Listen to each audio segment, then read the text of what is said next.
Good morning, Richard Calhoun, Creekside Realty. Here's some of the data we're going over. This is a summary. We'll jump right in to get to the first heat map. What we're doing here is showing the active listings compared to the 10-year median. When you have, say, 63% of your active inventory, that's your 63% of the median number for the past 10 years. Take the 10 anniversaries of today's date and go back and find out that median, and we're only 63% of the median. And basically, you can see both Santa Clara County and even San Mateo County lacks inventory. A lack of inventory favors the seller, which is why it's colored in the red colors. The redder the color, the more it favors the seller. The pinker, the more balanced market. White's a balanced market. And if there was any blue on the map, which there is not, that would be favoring the buyer. But if we flip over and look at the number of offers being accepted, the reverse is true. It's all blue because also, just like inventory, we have a lack of offers, and a lack of offers tends to favor the buyer because there's less competition. But the real key between the two data points is the ratio, which I measure in days of unsold inventory. This is looking at the ratio over the 10-year period of time, the median ratio, and comparing the current levels. You can see some areas in Santa Clara County are red, meaning that they have a lower DUI, because a fast DUI is a faster paced marketplace and favors the seller. In San Mateo County and some areas in Santa Clara County, we have a blue color. A blue color indicates that the DUI is above the 10-year median. The higher DUI is a slower marketplace. For those that want to not compare things to past, that's just for reference. Now let's look at the actual values. And the actual value, current level of active listings and offers doesn't mean anything by itself, so they're not included. But the ratio does mean something. The ratio is basically your supply-demand curve. The lower the numbers that you see here in the column, the faster the pace of the marketplace, the more it favors the seller. The area that has the fastest that I'm picking up right now quickly is down here in Union City and Newark at 14.5 days. That means that the entire inventory in those micro market areas would sell out in just 2 weeks. The slowest area I'm seeing is the expensive areas in San Mateo County, which basically has a 4-month supply of inventory.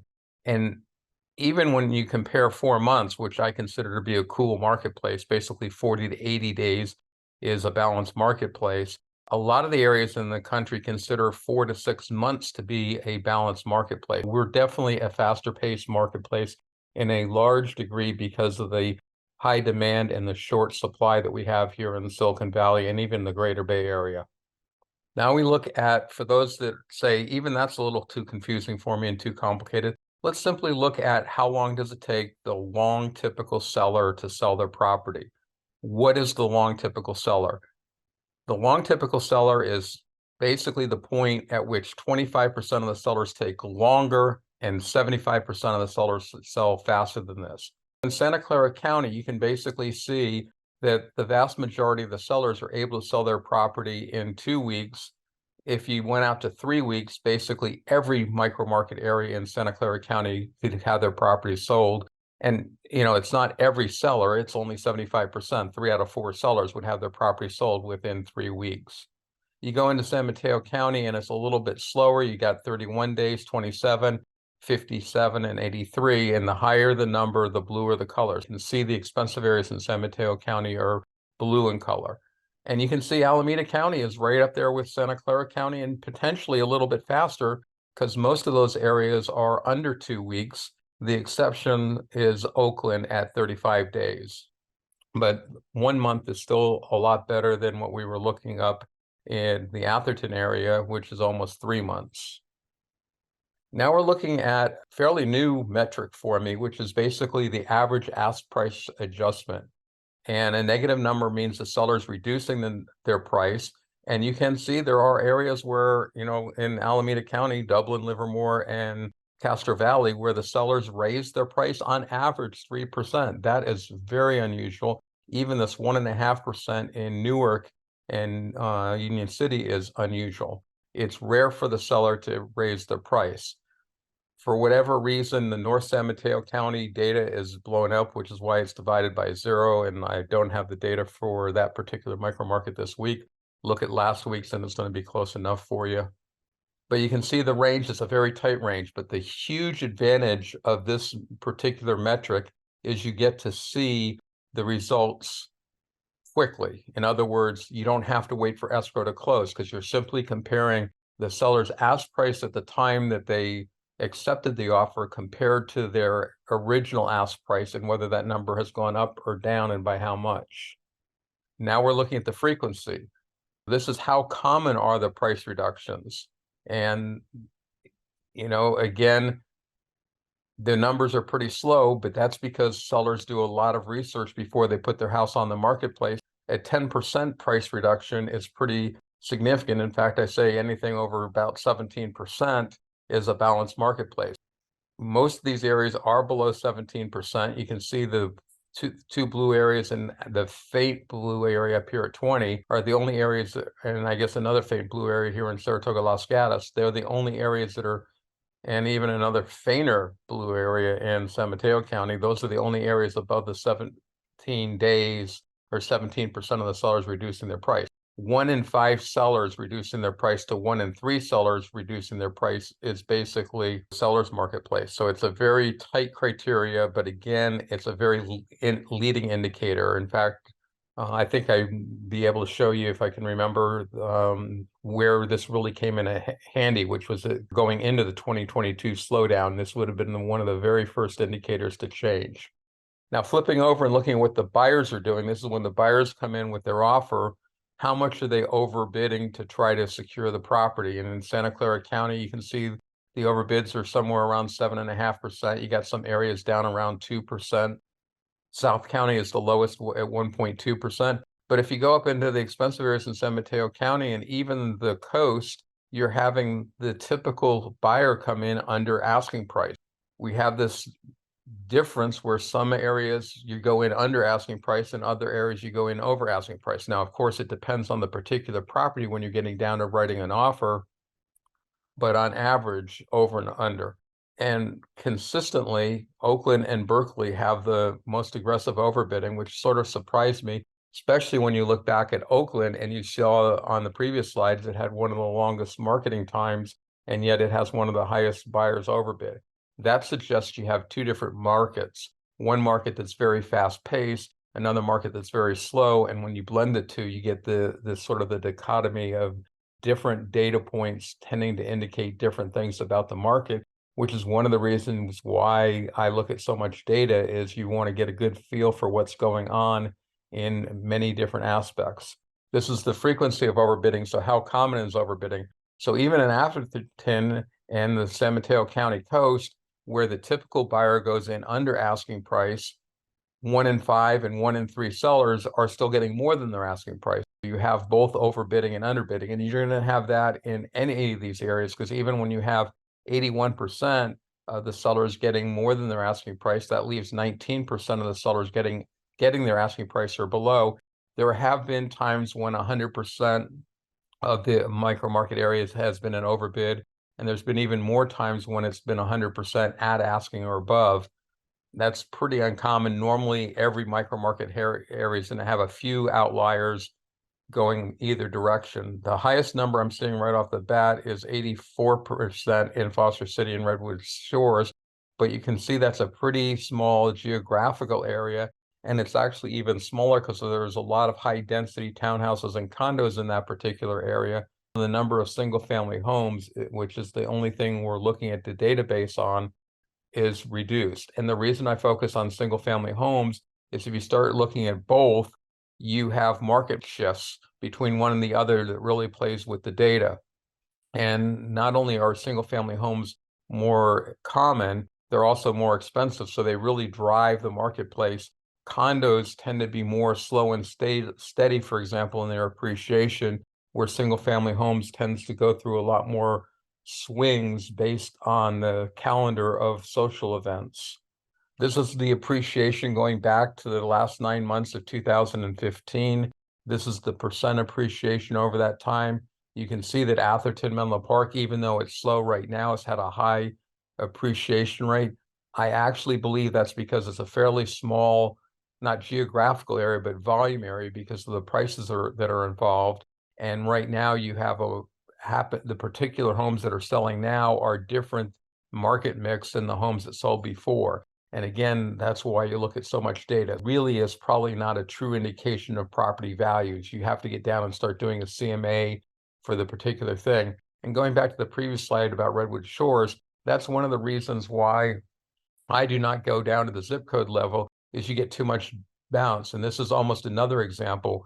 I believe the 121 is sort of a bounce, and I don't know if it's a bounce high currently or if back in 2015 it was a bounce low. My suspicion based on having looked at this data, this is probably a bounce high. And when you start looking at zip codes, you get so much bounce, it's meaningless. And we'll see a few data slides, graphs later where there's a lot of that bounce that I'm talking about. Here's the price, and instead of just following the median price, which is the middle number, I follow the cheapest price or the 10 percentile price, as well as the highest price, the 90 percentile. Again, using South County since it's the top line, 80% of the homes are between $900,000 and $2 million, call it, with 40% of those homes being in $300,000 range between $900,000 and $1.2 million. And then the other 40% being between 1.2 million and call it 2 million. So you get a sandwich and you know where the bulk of the ranges are. So this allows you to start identifying what geographical areas you can afford to purchase in. And again, here's a summary that we started off with of all the things that we just went over. The nice thing about this is you can start over here either with your payment or your price range and figure out what geographical areas you're looking for. Or if you're already focused on a geographical area, start on the left and look across and you can see the type of market you're in. And if you look at Atherton, for example, you can see that everything's basically blue in color except for the payments. And that's because it's price. It's a high priced area. We all know that. And then the appreciation. So this really sticks out like a sore thumb. And basically you would come along with the conclusion that it's a cool marketplace. Conversely, if you come up here to Cupertino, everything is pretty much red hot seller's marketplace until you get to the appreciation, and then it's 57%, which is a low appreciation. And yes, the homes are expensive, but the rate of appreciation is lower than a lot of the micro market areas. And I think it's getting hit potentially, and I haven't looked into it in detail, but part of it is probably geographical. And the pandemic, what's happening with the pandemic is people are definitely fleeing the job center areas, going to more outlying areas. What really drives Cupertino and Sunnyvale are the schools. Now we're going to shift from looking at the micro market areas to Silicon Valley as a whole. So now we're putting all 20 of those micro market areas, all 3 of those counties in a blender and blending it up. And we're saying what's happening compared to typical. You come down here and inventory is only 66% of where you'd expect it to be, but offers are low too at 73%. But because offers are lower by less than active listings, your DUI, the balance between the two is below at 85%. Low DUI is a fast marketplace. We're having a fast-paced market with very low volume behind it. This to me is one of the keys that, and no, I don't expect you to read all the numbers. So just real quick, the bottom is the current week. And the takeaway is we're the 10th lowest volume out of the last 10 years. If you go back 10 years, 2023 has the least amount of volume in the past 20 years. If you go back 25 years, it's the second lowest, with the only year beating us was 2007. So 2007 had lower at only 1,487 transactions. We're 25% above the record low in 25 years. But when you're the 24th slowest year out of the last 25, you clearly have a lack of volume. Here's the payments over time. And what's I find interesting is if you look at here in 2022, while the market was nosediving, payments were actually going down. And in my opinion, and to me, it seems logical, this decrease in payment while the market's crashing strongly suggests it's not a payment-driven slowdown in the marketplace. And the payments over here are current. Just convert the period to a comma. Basically, the median price home in Silicon Valley would have an approximately $13,000 monthly payment, and that's assuming you borrow 80% at the jumbo rates out of the Federal Reserve Bank. Now what we're going to do is look at the ask price reductions. We're starting off a year ago, which is the dotted line down here. And as you go down and to the right, the market's cooling. As you go up into the left, the market's heating up. And as we'll start this, you can see there you're coming down. There's about the worst. Now, dramatic increase in spring. That's getting real close to the peak. Now you're starting to do some bounce. And there's a low again. Now you came up a little bit. And right coming up now, the solid lines of the current. And that's where we are now. We're well within the spring realm, but we're down from the peak. And that's the peak typically is essentially the month of May. And now we're down a little bit from that. And then as we get closer to Thanksgiving, we're going to come down, and probably around the end of the year, we'll be down at the bottom again. Where that bottom is on the scale, nobody knows. There's no way to know. But I feel fairly confident that this line from here will stay about where it is until probably around Halloween. It will drift down a little bit between Halloween and Thanksgiving. And then after Thanksgiving, it will probably start doing a nosedive. But, how much is that nosedive and what's it do with values? There's no way to know. Here's overbidding. So flipping over and doing the same concept. Now down into the left is a cool marketplace, and up into the right is a hot marketplace. There you're starting off very stable. Now you're cooling, going up. And because this requires an overbid, the sale price, there's a lag time. Right about there is sort of the peak. And now it cools down a little bit and bounces back up. And there we are right now. The sale price overbidding is a lot closer of a index, less movement than the seller's ask price reduction. But again, the big advantage of the seller's ask price reduction is you don't have to wait the 5 weeks for escrows to close, because although I'm showing data for the current week ending Friday at midnight, and I should also put out here, this is the 13th because I use a real estate fiscal year that starts on March the 1st and then looks in the rear view mirror 35 days, 5 weeks, and then advances every 7 days. The next week for me, the next full week, is September 13th. But to give you the most current data, I give that to you on a partial week basis. September 6th is the last full apples and apples comparison, but you're only off by, you're including 3 out of 7 data points, but you're still going back 5 weeks. So it's 35 days. It's a very direct comparison. But that's why you see the 13th. Basically, data labeled 9/13 this week is data through midnight last night. And that's going to be true of every week, every presentation. Anytime you see a date in the future, that is actually ending data that ends at midnight the Friday before the presentation. Now we're looking at it differently. Real estate is very cyclical, has a very seasonal fluctuation. Instead of having nice horizontal lines and you can see improvements and decreases, you have these curved lines, with the gray line being what the market typically does, the blue line being what the market does in a cool marketplace, and the red line doing what the market does in a hot marketplace. And you can see that the purple line, the current data, is basically right on top of the hot marketplace. Based on the limited inventory we have right now, you'd expect the market to be hot.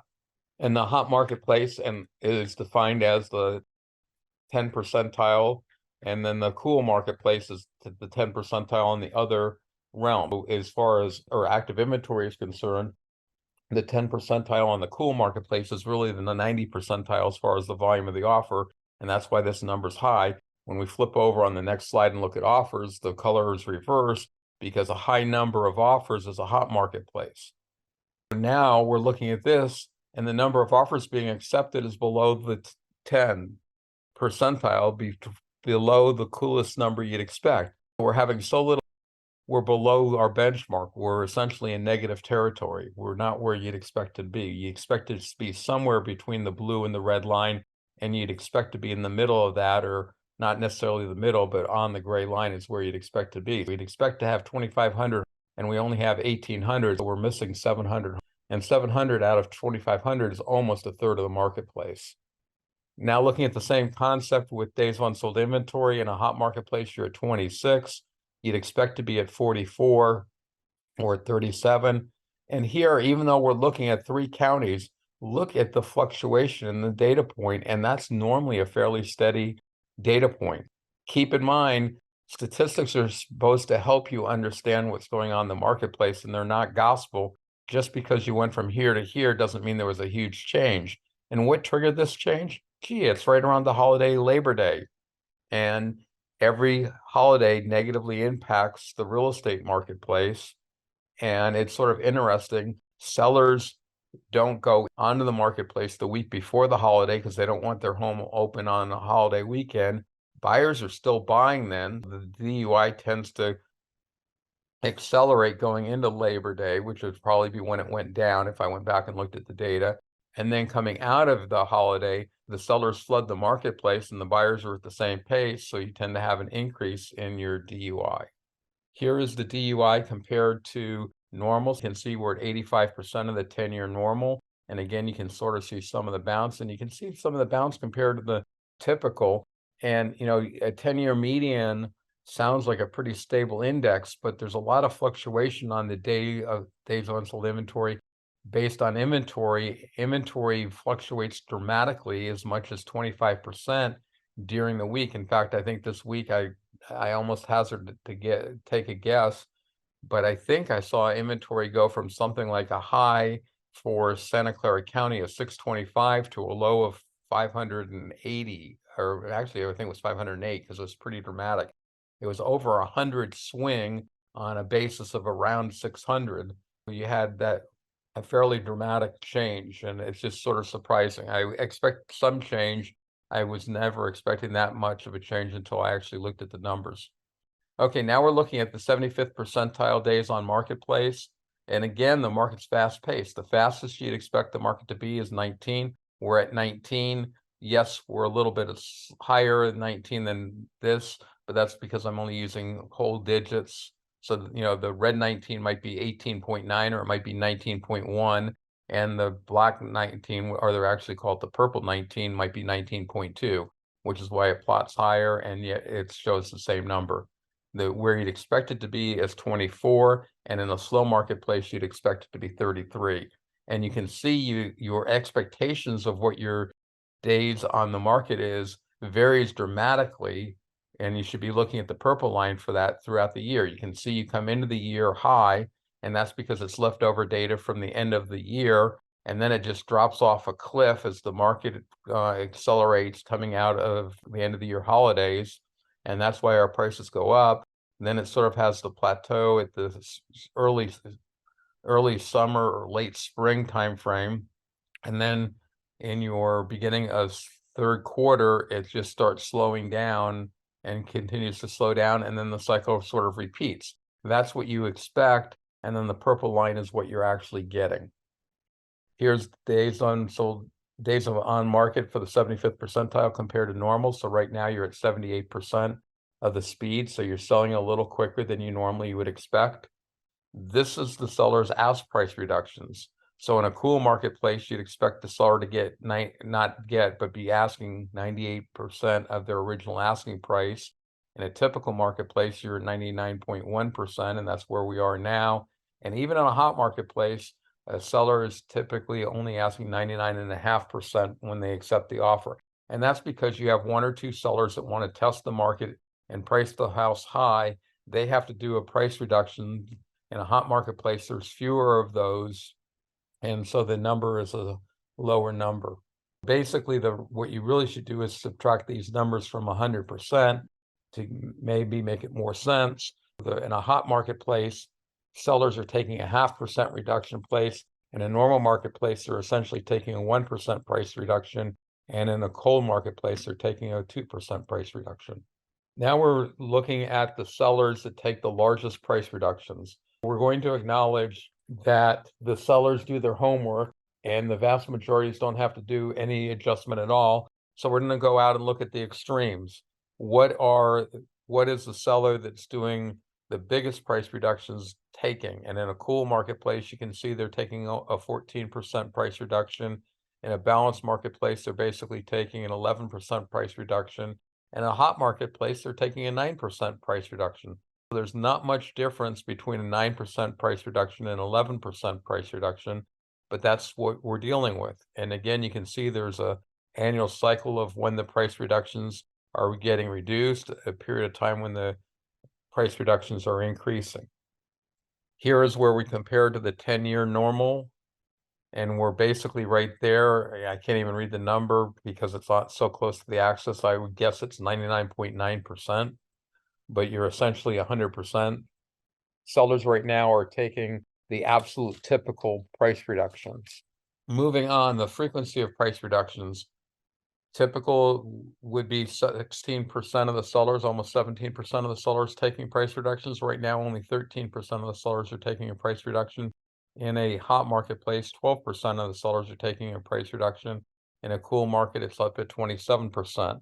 And again, you can see how you have this huge seasonal cycle, which again is why I have the gray line. That's where the axis really is. That's your normal horizontal line. And then you have your outside extremes. You can see in 2021 going into 2022, we had a hotter marketplace than you would ever expect. You can see the dramatic slowdown that we experienced in 2022. You can see coming into 2023, even though the market was fast-paced, the frequency of price reductions were pretty significant. Finally, the sellers and the agents got adjusted to the new pricing post our collapse. And now we're basically had normal price adjustments, and now we have actually a lack of price adjustments. Here's the frequency compared to normal. So we're only having 7, and that number clearly did not get updated. We're probably somewhere up here around almost 80%. 20% of the sellers are doing a price reduction. Sorry about not getting that number updated. It's all automated, and I try to go through and catch the numbers. And I do catch quite a few non-updated numbers, and they're different ones every week, which I don't understand since they're all macros. Moving on to the average overbid. So this is how much is the average overbid in a cool marketplace. We still have a 3% overbid. That almost is bizarre to say that when you're in a cool marketplace, you're still having 3% higher sale price than the seller's asking price.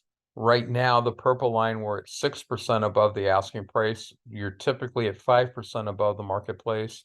And in a hot marketplace, you're 7.5%. That just is a great example of the shortage of inventory. Even though sellers are trying to get the most out of their houses that they can, and they're trying to, it's a big asset, so they do their homework. Right now, buyers are coming in and paying 6% more on average in Silicon Valley.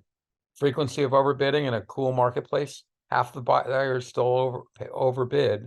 I'm not saying overpay, I said overbid. They're bidding more than the seller's asking price. Now, there's some agents like myself that believe that pricing 1 or 2% below and pricing it round numbers probably yields the highest price for the seller. There's others that want to price way below 5-10% and just get a flood of people through. And then there's a few that, sellers that believe that you have to start high and negotiate down. And, what the right answer is, who knows? I'm quite confident it's not priced at a high, and expect the buyers to negotiate you down. For whatever reasons in Silicon Valley, buyers will sit on the sidelines and wait for that seller to reduce their price. They don't come in with the lower offers.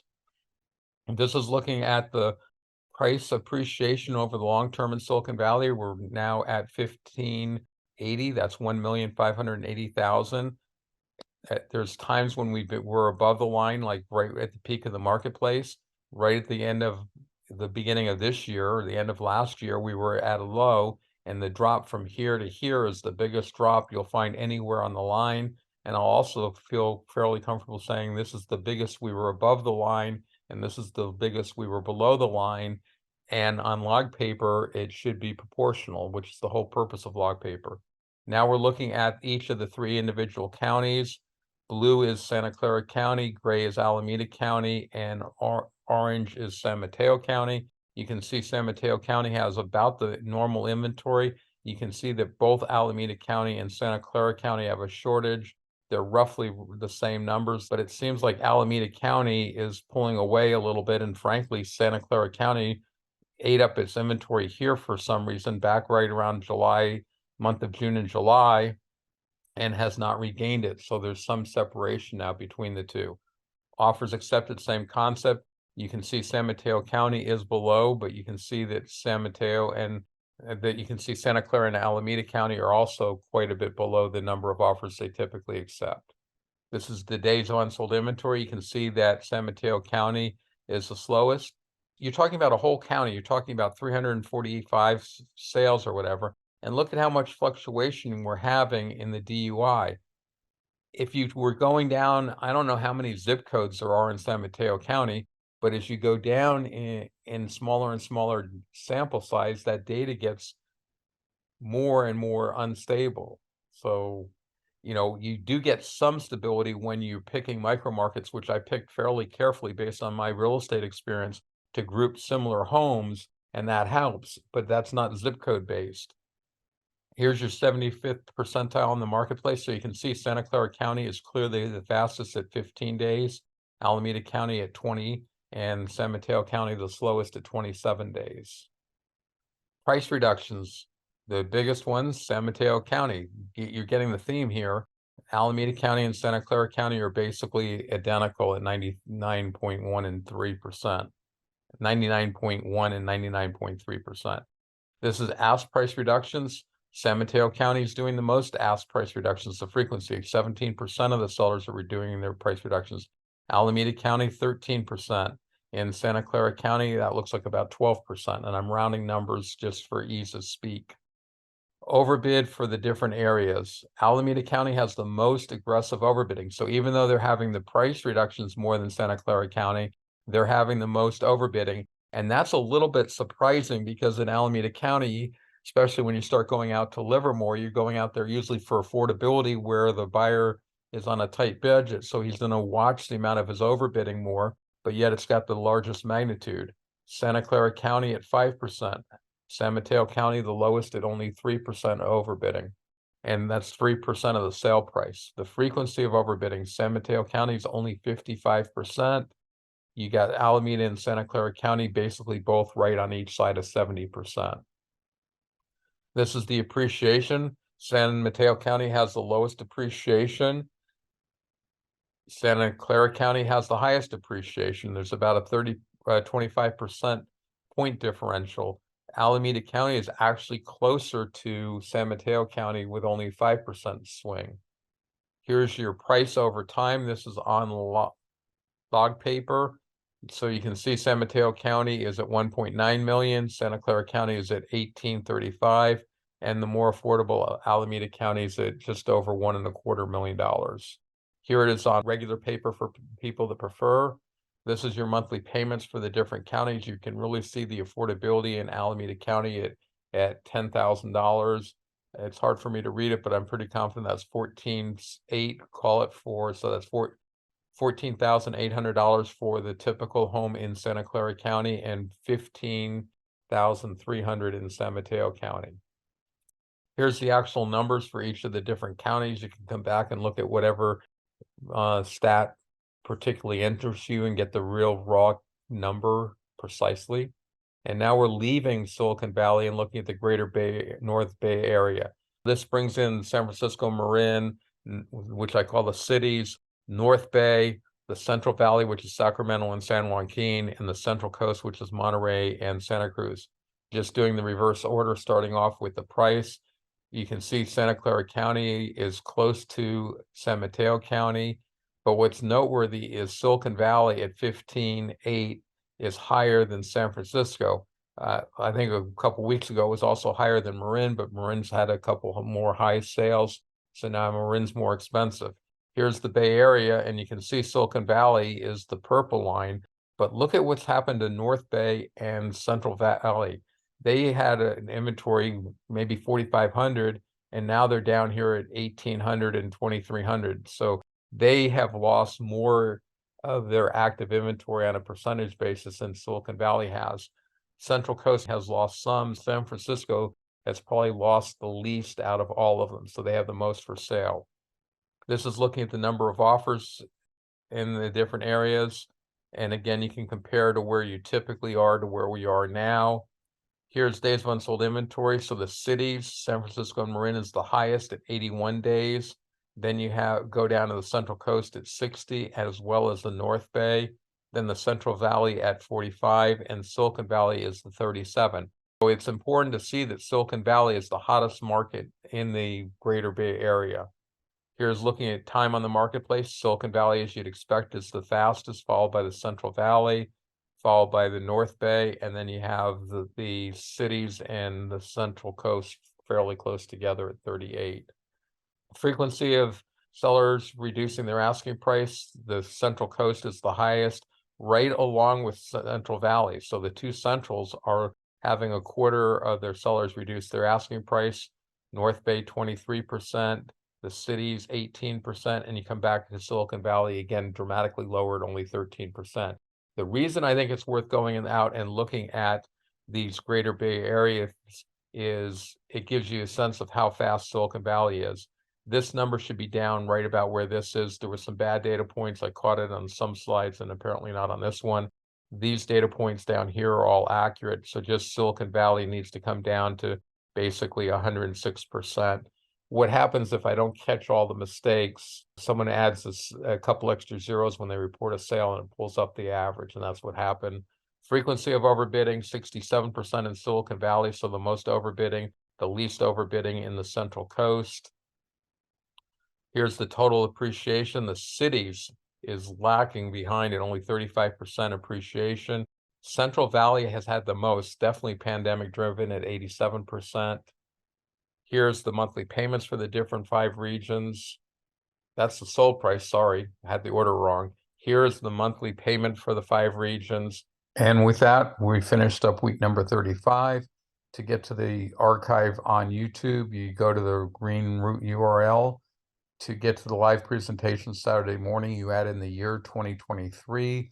To get the handout, which is available 15 minutes before the hour of most weeks, you add in H for handout 2023-0902. And to get to any episode, you put in the year, month, date code. I'm available for any questions. I'm Richard Calhoun, Creekside Realty, 40 years working with buyers and sellers in the area. I'm not seeing anyone unmute themselves. I will wrap it up and have a great week, everybody. Bye for now.